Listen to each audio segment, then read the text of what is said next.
Hola, hola, ¿cómo están? Espero que estén súper bien. Mi nombre es Belén y hoy vamos a hablar de la primera clase de historia, nación, estado y sociedad. Antes de comenzar, nos vamos a hacer algunas preguntas como ¿qué es una nación? Una nación es una comunidad de personas que se sienten cercanas y han vivido mucho tiempo juntas. Una nación incluye a los que vivieron antes, los que vienen ahora y los que vendrán en el futuro con el deseo de seguir juntos. Además, comparten vínculos históricos y culturales, el mismo idioma y el territorio. Ahora, nuestra siguiente pregunta. ¿Qué es un Estado? Un Estado es una organización política que una sociedad considera como válida. Dicha institución ejerce soberanamente la administración política sobre un territorio y su población buscando el bien común. Existen elementos dentro del Estado, como la población, lo cual podríamos entender como la nación, un territorio, que es un espacio físico en que se ejerce el poder y la autoridad, la soberanía, que son los límites que tiene el país, también el poder, la capacidad de mandar y hacer cumplir las leyes, supone una relación de autoridad, y el bien común, que es la finalidad. El Estado debe buscar el mayor desarrollo posible de sus miembros. Ahora, lo que nos convoca. ¿Cómo se conformó el Estado de Chile? Para ello lo hemos dividido en cinco ítems. En primer lugar, la reorganización y expansión de la economía, sociedad y cultura, relación Estado-Iglesia, conflictos internacionales y expansión, y características políticas del periodo. En cuanto a la economía, este periodo se caracteriza por dos cosas, la agricultura y la minería. En cuanto a la agricultura, el trigo era el principal producto agricultor. Sin embargo, existían otros más, tales como el arroz, la cebada, la remolacha y el lino, los cuales se exportaban a países como Perú, Argentina, Brasil e Inglaterra. En cuanto a la minería, Chile se especializó en la producción de minerales como plata, carbón, cobre y salitre que serán exportados a los países que se encuentran en industrialización. Hacia mediados del siglo XIX comenzaron a aparecer los primeros bancos, los cuales emitían papel moneda o billetes que reemplazaron el oro y la plata. Los primeros bancos recibieron el nombre de Banco de Valparaíso en 1855 y el Banco de Chile en 1859, cuyo objetivo fue facilitar dinero a los agricultores y estimular el ahorro. Cabe destacar que durante la segunda mitad del siglo XIX, la economía chilena se vinculó al capitalismo mundial. En relación con la sociedad y cultura, existía una fuerte influencia de parte de extranjeros, en su mayoría exiliados de sus países, tales como argentinos, franceses, de Polonia, de Alemania y de España. El primer movimiento intelectual fue inspiración para fundar diferentes sociedades, tal como la Sociedad Literaria, el Seminario de Santiago y la Sociedad de la Igualdad, fundada por Santiago Arcos y Francisco Bilbao en 1850, la cual tenía fuertes ideales liberales. Posteriormente, sus objetivos molestarían al gobierno autoritario y sus miembros sufrirían de persecución y de exilio. Durante el gobierno de Manuel Bulnes se establecen numerosas instituciones educacionales, entre ellas la Universidad de Chile, la Escuela de Bellas Artes, Escuela de Arquitectura, el Conservatorio Nacional de Música y la Escuela de Artes y Oficios de 1849, la que posteriormente daría origen a la Universidad Técnica del Estado de 1947, actual USACH. Disputas por la libertad de la enseñanza. Durante este periodo, los liceos y universidades tuvieron una clara orientación laica y científica, lo cual le dio cada vez menos cavidad a los establecimientos privados religiosos. Esto no le gustó para nada a la iglesia, por lo cual En 1888, el arzobispo de Santiago, Mariano Casanova, fundó la Pontificia Universidad Católica de Chile para poder formar profesionales cristianos. Ahora bien, relaciones iglesias y Estado. Este periodo se conoce por el Estado laico, en el cual se dio inicio a la libertad de conciencia, lo cual quiere decir que los no católicos podían participar de sus cultos y enviar a sus hijos a escuelas que siguieran sus creencias religiosas. Además, la creación de las leyes laicas en 1883, las cuales decretaban que los cementerios serían administrados por el Estado y que serían comunes. O sea, que cualquier persona, sin importar su religión, podían ser sepultados en ellos.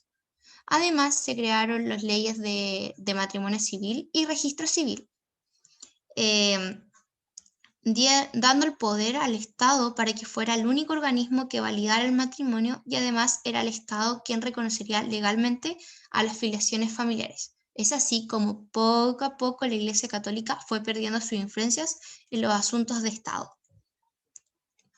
En cuanto a los conflictos internacionales y expansión territorial del siglo XIX, la guerra contra la Confederación Perú-Boliviana fue la primera, luego la guerra contra España y finalmente la guerra del Pacífico, que vendría siendo la más conocida.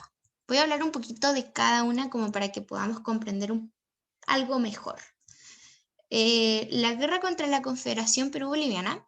La Confederación Perú-Boliviana, valga la redundancia, fue un estado confederado de vida corta que existió en Sudamérica entre los años 1836 y 1839, conformado por tres estados: el estado norperuano, el estado surperuano y el estado de Bolivia. Algunos de sus antecedentes son los gastos de la expedición libertadora y de un préstamo que Perú no estaba dispuesto a reembolsar a nuestro país, además de la rivalidad comercial y guerra de tarifas aduaneras entre las puertas de Valparaíso y el Callao por la supremacía y control del comercio marítimo del Pacífico Sur. Chile realizó dos expediciones, la primera fue un total fracaso, mientras que la segunda culminó en el triunfo, permitiendo el nacimiento de una política conciliadora que llevó a la dictación de una ley de amnistía que, entre otras cosas, autorizaba el retorno al país de Bernardo O'Higgins. En esto, Chile se convirtió en una potencia militar en el Pacífico y emergió un sentimiento de nacionalidad que fortaleció internamente al país. En cuanto a la guerra de España, esta guerra comienza entre Perú y España, porque Perú no reconocía deudas impagas desde la colonia. Sin embargo, Chile solidarizó con Perú, evaluando la invasión de las Islas Chinchas como una agresión a la soberanía de los Estados americanos, lo cual no le gustó a nada a la corona española, por lo cual mandó una carta a Chile exigiendo disculpas por el apoyo brindado a Perú y que se rindiera, entregando honores a España con 21 cañonazos en el puerto de Valparaíso, donde se encontraba la flota española. Sin embargo, Chile respondió con la declaración de guerra el 25 de septiembre de 1865, formando una alianza con Perú, Bolivia y Ecuador, lo que concluyó en que Chile tuviera grandes pérdidas materiales y gastos, además de la desaparición de casi toda la flota, y por demás que sufriera una crisis económica por la destrucción parcial de Valparaíso y por la merma sustantiva de un comercio exterior. Consecuencias para nada positivas. En cuanto a la Guerra del Pacífico, este fue un conflicto bélico entre Perú, Bolivia y Chile, el cual prácticamente comenzó por el salitre, por quién tendría el territorio en donde se encontraba la principal fuente de ingresos, siendo el salitre, y también por un tratado secreto de 1873 entre Perú y Bolivia, el cual era una alianza ofensiva y defensiva contra Chile. La guerra terminó en que Chile amplió su territorio, el país se convirtió en una potencia militar en Latinoamérica y el país obtuvo el salitre, lo que aumentó las riquezas.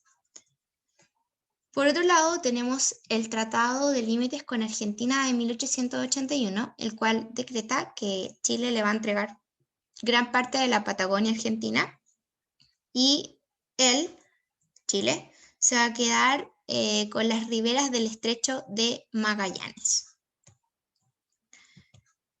La ocupación del Estrecho de Magallanes se llevó a cabo durante la presidencia de Manuel Bulnes y se encomendó al intendente de Chiloé la organización de una expedición para tomar posesión formalmente de aquellas tierras.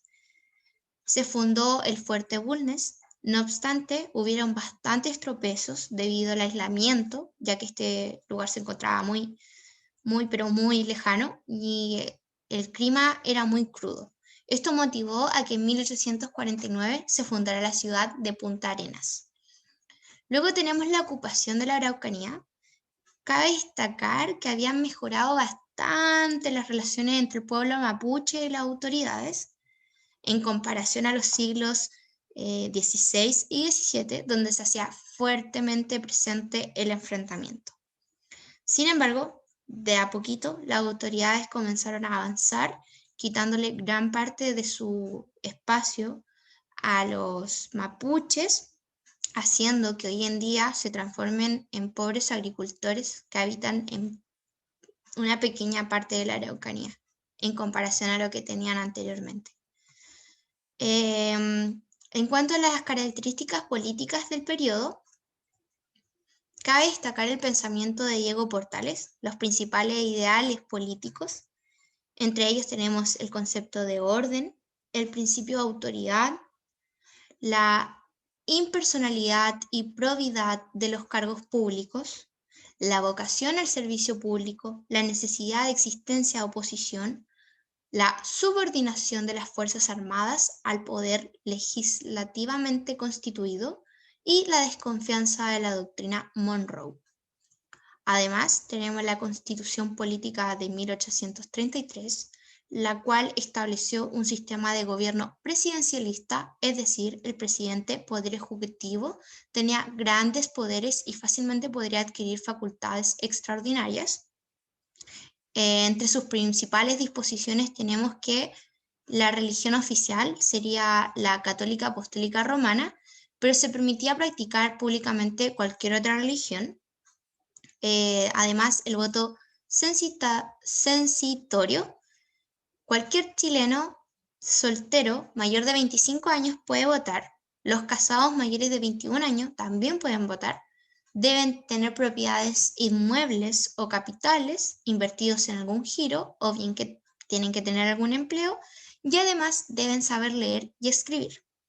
Por otro lado, tenemos los derechos constitucionales que establece el principio de igualdad ante la ley. Además, la Constitución atribuye poderes al Estado. Tenemos el Poder Ejecutivo, el cual está dirigido por el Presidente de la República, quien gobernará durante 5 años con derecho a reelección inmediata. El Poder Legislativo, que radica en el Congreso, compuesto por una bicámara, compuesta por diputados y senadores, siendo lo primero la Cámara Baja y los senadores la Cámara Alta. Luego tenemos al Poder Judicial, que es administrar la justicia, era tarea de los tribunales establecidos por la ley. Se dispuso un Tribunal Supremo de Justicia y se aseguró la inmovilidad y responsabilidad de los jueces, quienes eran nombrados por el presidente. Tenemos también la Sociedad de la Igualdad, la crisis del autoritarismo portaliano, la formación de la fusión liberal conservadora, la cual la verdad es que es bastante extraña, pues estos eran adversarios ideológicos. Por ende, esto no duró mucho tiempo, como se pueden imaginar, logrando el triunfo del liberalismo. Sin embargo, cabe destacar que posteriormente el liberalismo también tiene una crisis. Y es así como concluye esta clase. Espero que les haya gustado y que cualquier duda me la puedan hacer llegar. Además, le envié material, un resumen con toda la información más específica, más detallada, y espero que la comprendan súper bien. Así que eso, que estén bien y muchísimo ánimo para todo lo que se viene.